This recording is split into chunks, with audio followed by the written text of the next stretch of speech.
Friends, இன்றைய சுவையான lunch மெனுவை பார்ப்போம்.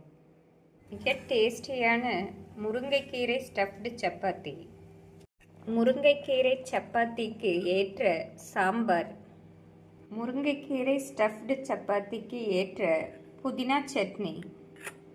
ஃப்ரெண்ட்ஸ், இந்த டேஸ்டியான முருங்கைக்கீரை ஸ்டஃப்டு சப்பாத்தியோடு இந்த புதினா சட்னியுடன் வைத்து சாப்பிட்டால் மிக டேஸ்டியாக இருக்கும்.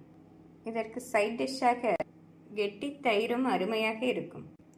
இந்த டேஸ்டியான சப்பாத்தியுடன் பாசிப்பருப்பு தக்காளி சாம்பாரும் அருமையாக இருக்கும். இந்த பச்சை மிளகாய் வெங்காயம் தக்காளி போட்டு செய்த சாம்பார் முருங்கைக்கீரை சப்பாத்தியுடன் மிக டேஸ்டியாக இருக்கும். ஃப்ரெண்ட்ஸ், இந்த டேஸ்டியான சப்பாத்தியுடன் பூண்டு ஊறுகாய் வைத்து சாப்பிட்டாலும் மிக அருமையாக இருக்கும்.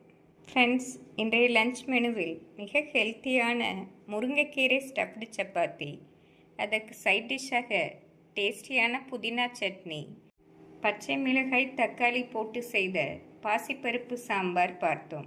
நாளை மற்றொரு டேஸ்டியான லஞ்ச் மெனுவுடன் சந்திப்போம். Thank you friends.